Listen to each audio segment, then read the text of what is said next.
Berdoa dimulai. Berdoa selesai. Ini mau nanya, kalau pagi Mela bangunnya jam berapa? Kalau mau jam 6 bukan. Kalau pagi siang ya. Sarapan nggak kalau pagi? Sarapan kalau waktunya kerja Bu. Sarapan ya. Kalau Rizka bangunnya jam berapa? Kadang jam 5, kadang jam 7. Jam 7 ya. Kalau pagi sarapan ya? Ya kadang-kadang. Ini Sinami? Iya Bu, jam 6. Jam 6 ya. Dibangunin ya. Ya baik. Tanya sarapan siap Bu. Nanti sarapan kalau pagi. Sarapan apa? Mie goreng. Kalau pagi itu disarankan untuk makanan-makanan yang sehat ya. Iya, biar sehat kan. Jadi bukan roti atau nasi ya. Baik, Ibu mau nanya, ada yang lain hari ini? Naik sepeda Bu, naik Pela. Mana mereka bertiga ada yang tahu teman-temannya? Naik hujan. Oh, naik hujanan. Iya. Tapi sama Pela kemana? Jadi batasnya nyaman Bu. Oh, alah. Kalau Pela pulang Kamu Bu. pacaran ya? Tidak Bu. Jangan. Iya.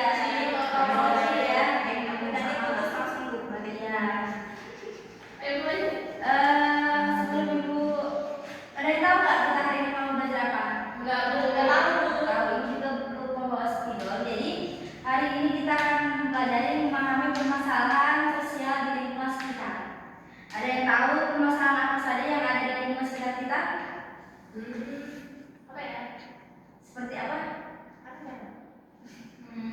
Kemiskinan itu termasuk permasalahan yang ada di lingkungan kita ya. Baik. Jadi pengertian masalah sosial adalah masalah mengacu pada kondisi, situasi, perilaku yang tidak diinginkan, pertentangan, aneh, tidak benar dan sulit. Selanjutnya ada elemen penting masalah sosial. Elemen penting masalah sosial ini dibagi menjadi dua, ada objektif dan subjektif. Elemen objektif menyangkut keberadaan pendidikan, peperangan dan kemiskinan. Yang elemen subjektif menyangkut pada keyakinan bahwa kondisi sosial tertentu berbahaya dan harus diatasi, seperti kejahatan dan populasi. Selanjutnya ada hal yang perlu diperhatikan. Di sini ada gambar pengemis. Ini termasuk dari dalam permasalahan sosial. Yang pertama, penggunaan istilah masalah sosial menunjukkan ada sesuatu yang salah. Yang kedua, masalah sosial adalah kondisi sulit yang mempengaruhi sejumlah besar masyarakat. Yang ketiga, masalah sosial mengandung optimisme untuk dapat diubah. Yang terakhir, masalah sosial adalah kondisi yang harus diubah. Jadi selanjutnya teori masalah sosial. Teori fungsional yang pertama, masalah sosial terjadi jika fungsi dalam masyarakat tidak berjalan. Contohnya orang tua tidak bisa mendidik anak. Jadi orang tua itu sangat berperan penting dalam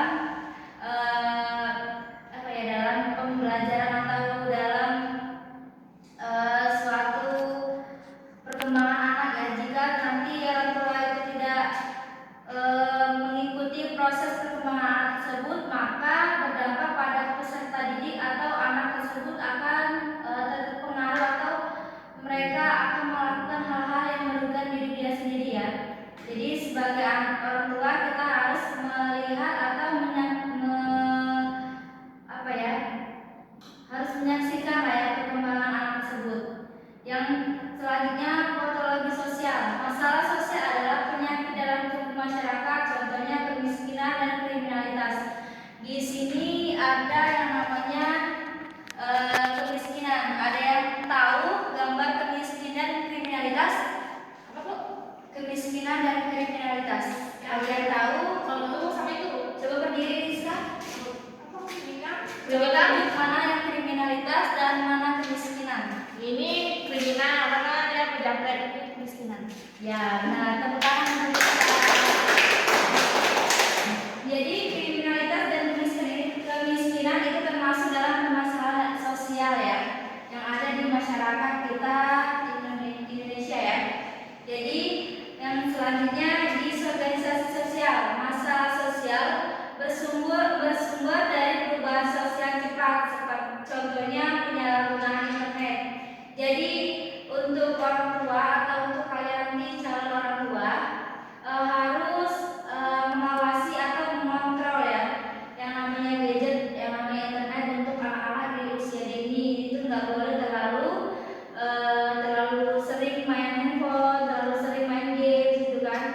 takutnya dampaknya di saat mereka sekolah itu tidak konsen atau tidak memperhatikan saat gurunya itu menjelaskan. Dia mengingatkan dirinya yang di rumah, dirinya yang di rumah gitu kan. Jadi penyalahgunaan internet itu termasuk dalam teori masalah sosial. Selanjutnya teori konflik. Ada yang tahu konflik itu apa? Permasalahan. Ya, benar. Konflik itu permasalahan. Masalah sosial timbul dari berbagai macam konflik sosial. Contohnya konflik antar kelas, konflik antar gender, dan konflik etnis. Konflik antar kelas ini sering terjadi ya, antar kelas misalkan perebutan alat kelas atau apa yang namanya sapu, pel yang sering terjadi gitu ya, perebutan itu. Terus konflik etnis itu sering terjadi di negara kita itu sering sekali ya. Selanjutnya teori interaksi simbolik. Masalah sosial timbul sebagai interaksi simbolis antara individu yang tidak mempunyai masalah dan individu yang mempunyai masalah. Selanjutnya teori interaksi simbolis. Teori kondisi kelompok atau masyarakat dianggap bermasalah karena kondisi itu sudah dicap bermasalah, seperti kondisi konstruksionalisme ya, sosial. Individu menginterpretasikan dunia secara sosial, mengonstruksi realitas secara sosial. Selanjutnya ada kemiskinan sebagai masalah sosial. Pengertian kemiskinan ini termasuk lembaga sosial, lembaga ekonomi yang tidak berfungsi. Jadi kemiskinan itu ada dua, kemiskinan absolut dan kemiskinan relatif. Selanjutnya ada upaya penanggulangan kemiskinan. Yang pertama, mengurangi beban pengeluaran masyarakat miskin. Yang kedua, meningkatkan kemampuan dan pendapatan masyarakat miskin. Yang ketiga, mengembangkan dan menjamin keberlanjutan usaha mikro dan kecil. Dan yang terakhir, menginergikan kebijakan dan program penanggulangan kemiskinan. Jadi untuk upaya penanggulangan kemiskinan itu harus mengurangi beban pengeluaran. Jadi kalau misalkan kita itu nggak punya uang, jangan mencuri atau jangan men-check out barang-barang yang di luar kemampuan kita, gitu ya. Terus mengembangkan dan menjamin keberlanjutan usaha mikro itu usaha kecil ya. Jadi dari usaha kecil kita itu harus menghitung pendapatan dan pengeluaran, jangan besar pengeluaran daripada pendapatan. Yang selanjutnya ada kriminalitas sebagai masalah sosial. Kriminalitas pengertiannya, kemiskinan itu ada dua, kemiskinan absolut dan kemiskinan relatif. Selanjutnya ada upaya penanggulangan kemiskinan. Yang pertama, mengurangi beban pengeluaran masyarakat miskin. Yang kedua, meningkatkan kemampuan dan pendapatan masyarakat miskin. Yang ketiga, mengembangkan dan menjamin keberlanjutan usaha mikro dan kecil. Dan yang terakhir, menginergikan kebijakan dan program penanggulangan kemiskinan. Jadi untuk upaya penanggulangan kemiskinan itu harus mengurangi beban pengeluaran. Jadi kalau misalkan kita itu nggak punya uang, jangan mencuri atau jangan men-check out barang-barang yang di luar kemampuan kita, gitu ya. Terus mengembangkan dan menjamin keberlanjutan usaha mikro itu usaha kecil ya. Jadi dari usaha kecil kita itu harus menghitung pendapatan dan pengeluaran, jangan besar pengeluaran daripada pendapatan. Yang selanjutnya ada kriminalitas sebagai masalah sosial. Kriminalitas pengertiannya, ada yang tahu pengertian kriminalitas sebagai garis besarnya? Kriminalitas itu apa? Suatu tindakan Kejahatan. Ya, kriminalitas itu suatu tindakan kejahatan seperti mencuri, bunuh, atau ya, itu nggak boleh ya. Ya, jadi pengertian kriminalitas, penyimpangan adalah kegagalan untuk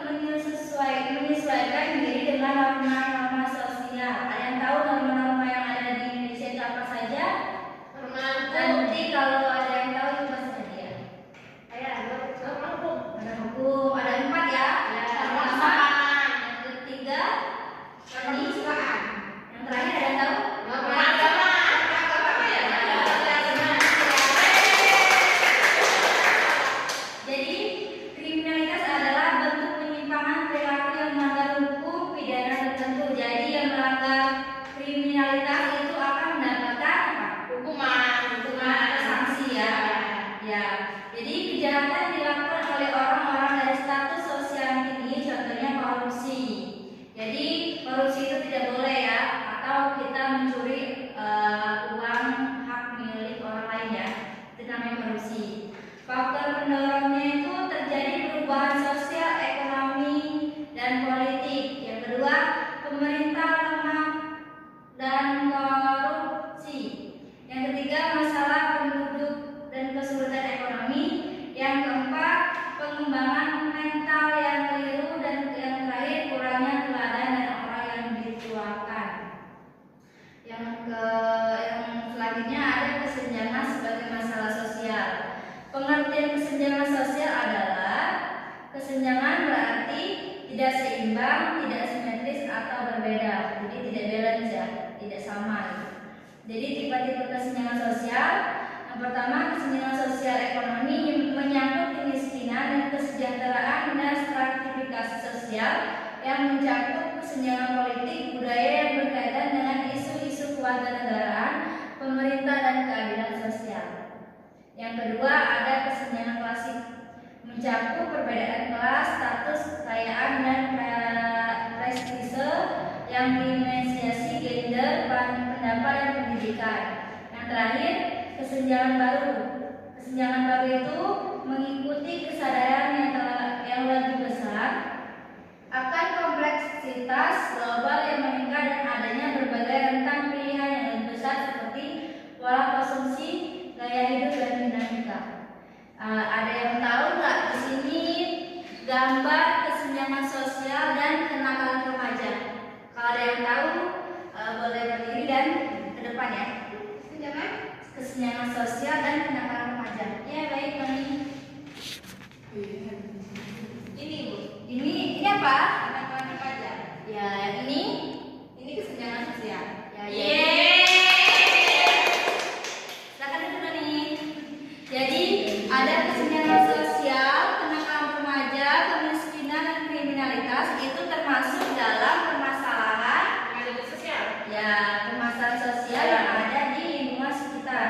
Jadi buat para rakyat-rakyat yang kurang mampu atau miskin itu tidak boleh melampaui batas jikalau pendapatan kita itu tidak sama dengan apa yang kita keluarkan ya.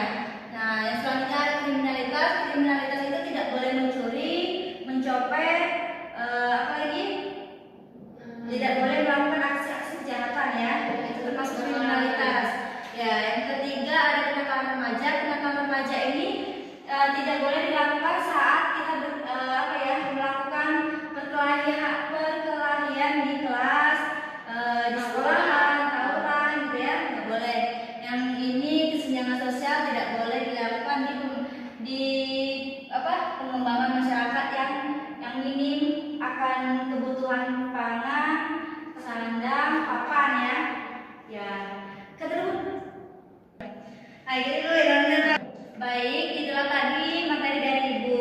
Ibu ada tugas untuk kalian di rumah ya. Kalau kerjakan minggu depan kumpulan. Ya Bu. Ya, ini tugasnya harus dikerjakan ya. Nanti kalau misalkan nggak ada yang ngerjain atau ketinggalan alasan apa itu Ibu nggak terima ya. Nanti ada sanksi atau ada hukuman dari Ibu jika nanti kalian bertiga salah satu kalian itu nggak mengerjakan. Siap Bu. Ya, itu tugas dari Ibu. Jadi Ibu akan tutup pembelajaran pada pagi hari ini mengenai pembelajaran tentang masalah yang ada di lingkungan sekitar ya. Baik, itulah tadi materi dari Ibu. Apabila ada kata Ibu mohon maaf, pada Allah Ibu mohon ampun. Ibu akhiri wabillahi taufiq wal hidayah.